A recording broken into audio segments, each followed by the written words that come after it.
A decorated army colonel, a fallen soldier's remains, and a flight he was denied. What happened next shook the entire country. The airport was packed. Families dragging rolling suitcases, business travelers glued to their phones, kids running ahead of exhausted parents. The usual chaos. Colonel David Carter stepped inside, his polished dress shoes clicking against the tile floor. He had been through this routine too many times before, but today was different. The weight on his chest wasn't just from the ribbons and medals on his uniform, it was from the casket waiting on the tarmac, draped in the American flag. Private First Class Jason Reynolds, 21 years old, gone too soon. Colonel Carter adjusted his hat and took a deep breath. He had a job to do, a duty, one that went beyond rank or recognition. It wasn't about him. It was about the promise made to every soldier who never made it home. No one gets left behind. He approached the airline counter, setting down his military orders and ID. The woman behind the desk barely glanced at him at first. She typed something into the computer, frowning. Then she looked up. A pause. Just a split second too long. "Sir, can I see that again?"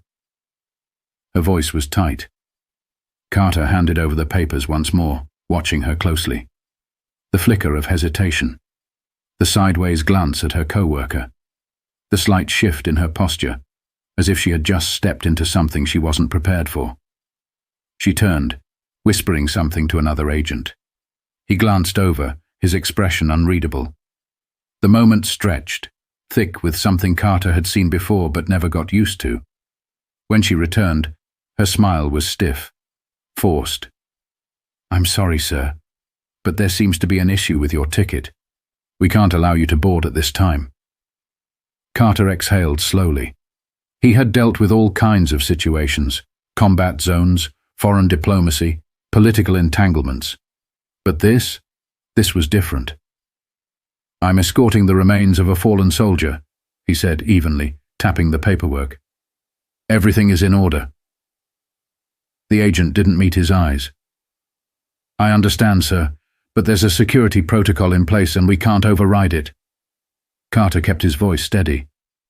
"Security protocol?" "Yes, sir," she said, forcing another weak smile. "It's just policy." He didn't move, didn't flinch. Policy. What policy? Behind him, the line was growing. People shifting, murmuring. He felt their eyes on him. But instead of stepping aside, he squared his shoulders and stood firm. He wasn't leaving without an answer. But the airline staff wasn't backing down either. The air around the counter felt heavier now. Conversations in the line behind him had started to quiet down as people took notice. A man in a crisp military uniform being denied his flight wasn't something you saw every day. Colonel Carter remained calm, his voice steady. "Ma'am, I need to understand exactly what the issue is. This is a military assignment, not a personal trip. My documentation is valid." The agent hesitated again. Her eyes darted toward the other airline staff huddled near the back, whispering. A supervisor, a man in his mid-50s with a tired expression, finally stepped forward. He adjusted his name tag, then folded his arms as he glanced at Carter. "Sir, I apologize for the inconvenience," he started, his voice laced with that professional tone people used when they wanted you to stop asking questions.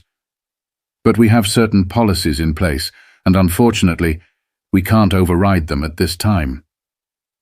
That phrase again. Policies. Carter inhaled slowly through his nose. He had seen this before, just in a different setting. "I've flown with military escorts before," he said, keeping his frustration buried under years of discipline. "I know the procedure, and I know there's no policy stopping me from boarding. So let's be honest. What's the real reason I'm being denied?" The supervisor cleared his throat and shifted on his feet. "It's just an extra security measure. Nothing personal, sir." Nothing personal. That was rich. Carter tightened his jaw but didn't let the anger take over. He had been in too many rooms where people hid behind vague explanations like this. They were testing his patience, waiting for him to lose his temper, to give them a reason to call security. He wasn't going to give them that satisfaction. The people in line were watching now. A woman in a red blazer whispered something to her husband. A young man holding his boarding pass frowned, glancing at the airline employees like he was trying to make sense of what was happening.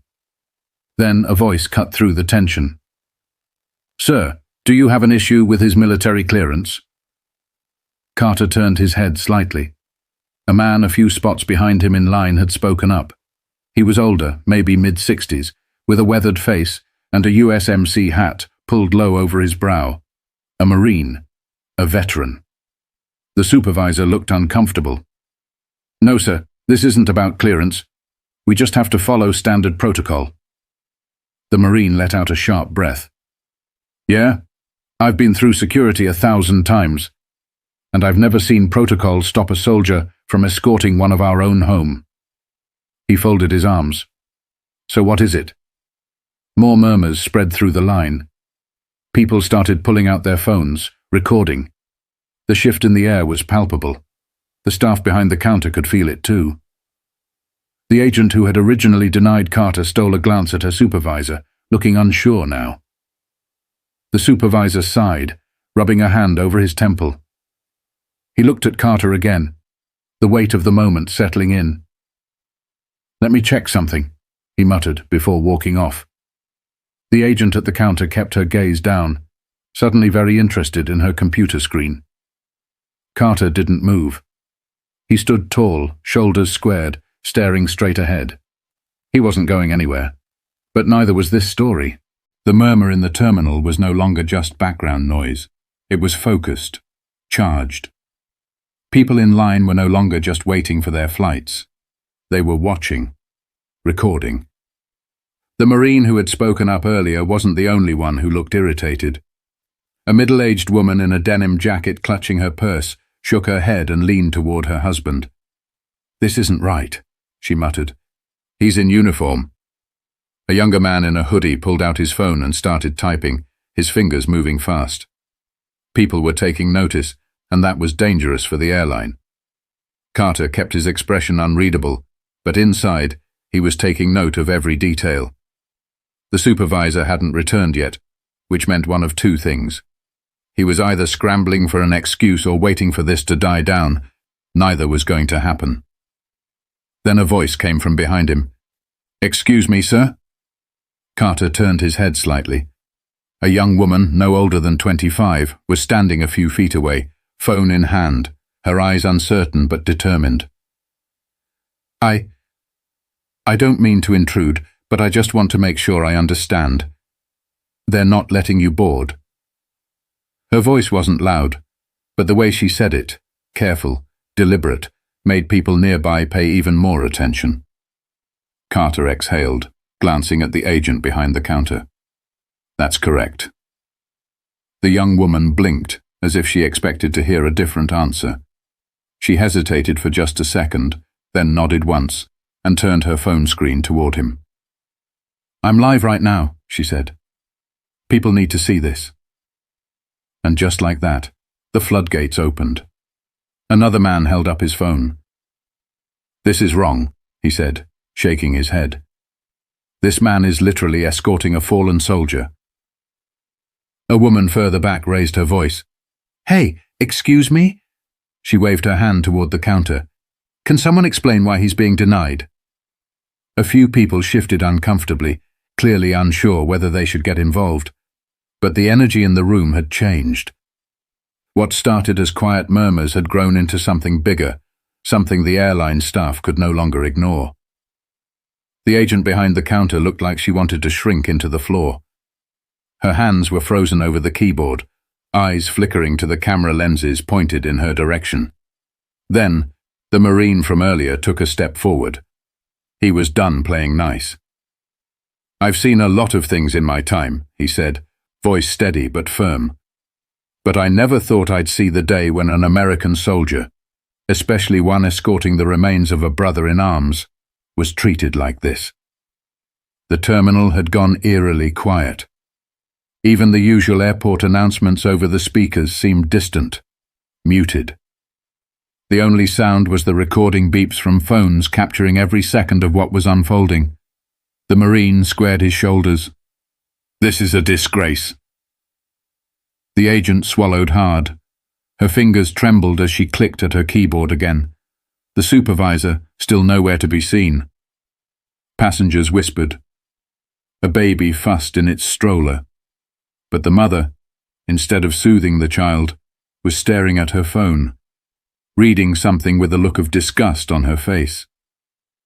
Then, somewhere in the back of the line, a man muttered, "It's already trending." Carter didn't move. He didn't need to. The world was watching now. The tension in the terminal was thick. The supervisor was still gone, the airline staff stuck in awkward silence. Phones were out, recording, tweeting, streaming. And then, like a spark hitting dry grass, it spread. The young man in the hoodie, still glued to his phone, let out a low whistle. "Damn, this is everywhere now." Carter didn't react. He knew better than to celebrate too soon. But from the way the agent behind the counter stiffened, he could tell she knew it too. The woman in the denim jacket checked her phone and gasped. "Oh my God," she whispered to her husband. "It's already on Facebook." The older Marine grunted, pulling out his own phone. They don't even know what kind of storm they just started. Then, as if on cue, the airport's loudspeaker crackled to life. "Attention passengers. Due to unforeseen circumstances, Flight 237 to Phoenix will be delayed. We apologize for any inconvenience." A few groans rippled through the crowd, but most people weren't even paying attention. Their focus was here, on the uniformed soldier being refused a flight while carrying out his duty. A minute later, a young woman near the windows gasped. "He's on Twitter."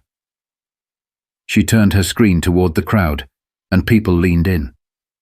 A tweet, written in bold capital letters. "They just denied a black US Army colonel his flight while escorting a fallen soldier's remains.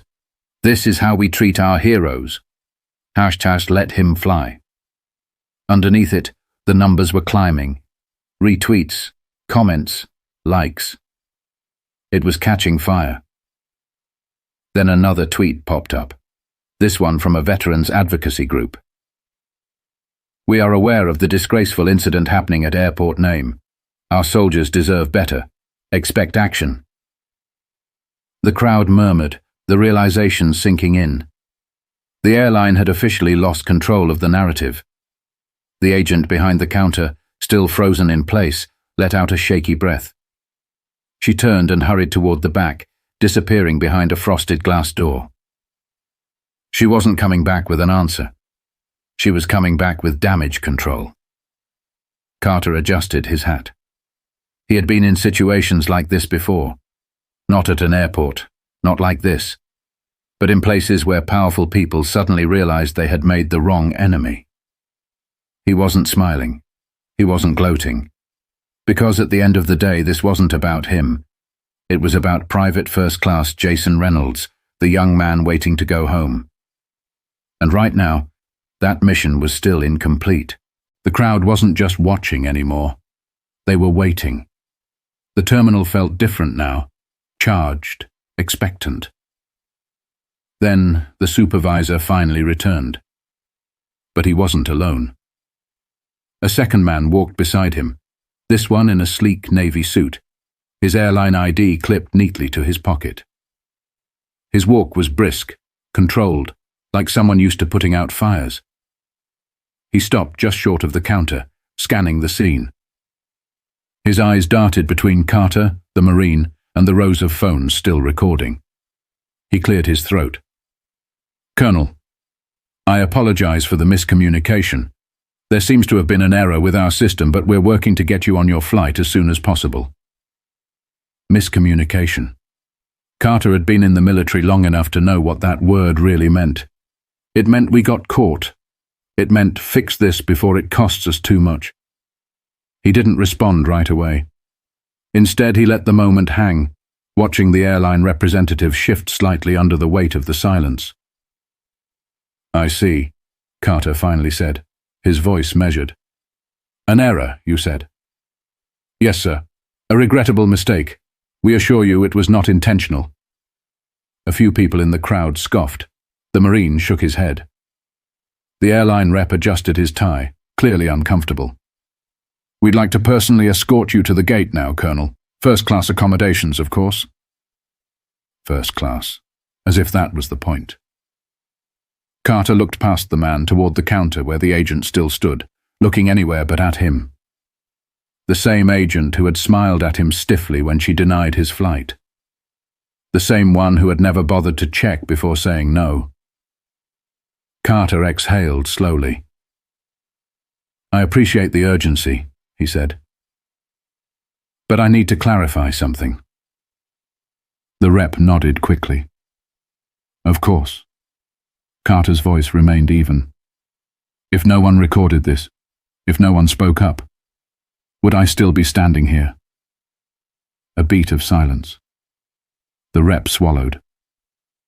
"Sir, You don't need to answer," Carter interrupted.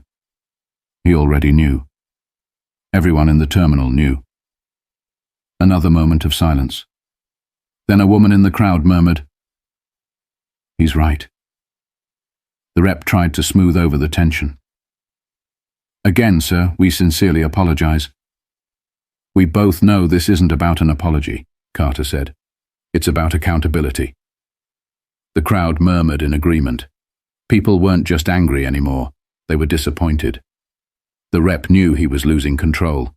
He straightened his posture, adopting a more authoritative stance. "Colonel, let's get you on your flight now." But before Carter could respond, a new voice cut in. "Sir?" A younger man in an airport security uniform had appeared at the side of the counter. He held out a phone toward the airline rep, his expression tight. "I think you should see this." The rep frowned, taking the phone. He scrolled. His face paled. The Marine crossed his arms. "What? Something wrong?" The rep didn't answer, but Carter already knew. The backlash had officially exploded beyond the airport. A major news outlet had picked up the story. The headline was blunt. U.S. Army Colonel denied flight while escorting fallen soldier. Airline scrambles for answers. Below it, a video clip played. Footage from the terminal. The rep handed the phone back, inhaled sharply, and turned to Carter. "We deeply regret this situation." His voice was thinner now, forced. "We'd like to issue a public statement clarifying—" Carter cut him off. "The public already knows the truth." Silence. The rep pressed his lips together. Carter looked at the crowd, at the phone still recording. He turned back to the rep. "I don't need first class. I don't need special treatment. I need respect. And so does the soldier I'm escorting." Another murmur ran through the crowd. The rep gave a stiff nod as if that was all he could do now. "Understood, sir." The Marine let out a small, approving grunt. Carter adjusted his hat. "Now, let's finish this mission." But the consequences for the airline were just beginning. The airline had lost control of the situation. The story was out, spreading faster than they could contain it. The terminal felt more like a press conference now. Phones still recording, passengers still watching. Then, something unexpected happened. A man in a dark blue suit, with the unmistakable posture of someone with real authority, walked into the scene. He wasn't from the airline. He wasn't airport security. He was military. The room shifted. People moved aside instinctively as the man approached. His ID badge flashed briefly as he stepped up to Carter and extended his hand. "Colonel," he said firmly. "I'm Major Thomas Beckett, Department of the Army. We've been informed of the situation." Carter shook his hand, his grip strong. He didn't need to ask how the Major got here so quickly. The military doesn't play when it comes to its own. Beckett turned to the airline rep, his voice crisp. "We are handling this now. Colonel Carter and the remains of Private First Class Reynolds will not be flying commercial. The rep blinked. Sir, we were just about to— You were just about to cover your tracks, Beckett interrupted. His tone was polite, but it carried weight. He glanced at Carter. Sir, the Pentagon has arranged for a private military flight. Your transport is waiting. A murmur rippled through the crowd. People exchanged glances. The US military had stepped in. Carter exhaled. Not out of relief. He didn't need saving. But because this mission was finally back on course, he gave a small nod. Understood, Major. Beckett's gaze flicked toward the airline rep one last time. This will be addressed. It wasn't a threat. It was a promise. Carter turned back to the Marine, who had been watching the entire exchange with satisfaction. Appreciate you, brother, Carter said. The Marine tipped his head. We look out for our own. Carter gave the room one last glance. The people who had spoken up, who had refused to let this slide, who had made sure this story was heard. He adjusted his uniform, squared his shoulders, and walked out, not toward the gate, but toward something bigger. But for the airline, the fallout was just getting started. The airline thought the situation would fade. A few apologies, a press release, maybe a statement from their CEO, damage control. But the public wasn't letting this go. News networks picked it up. Veterans organizations released statements condemning the airline's actions. Politicians weighed in, demanding accountability. Then came the financial hit. By the end of the week, the airline's stock had dropped. A trending hashtag calling for a boycott gained traction. Customers flooded their social media with demands for answers. And then, the final blow. A lawsuit. A coalition of military advocacy groups filed a formal complaint against the airline for discrimination and failure to uphold service member protections. Under pressure, the airline CEO made a public appearance. He called it a regrettable misunderstanding and announced that the employees involved had been placed on administrative leave. Too little, too late. Meanwhile, Colonel Carter continued his mission. He escorted Private First Class Jason Reynolds home, standing by as the young soldier's family received him for the last time. He didn't need the headlines. He didn't need the attention. He needed respect. And that was the real fight. Respect shouldn't be conditional. It shouldn't require a viral video or public outrage. It should be the standard. The people at that airport, the Marine, the passengers who spoke up, the ones who refused to stay silent, they proved something important. When people stand together, injustice has nowhere to hide. If you believe in accountability, if you believe in honoring those who serve, let your voice be heard. Because silence lets things like this happen again. And next time, it might not go viral.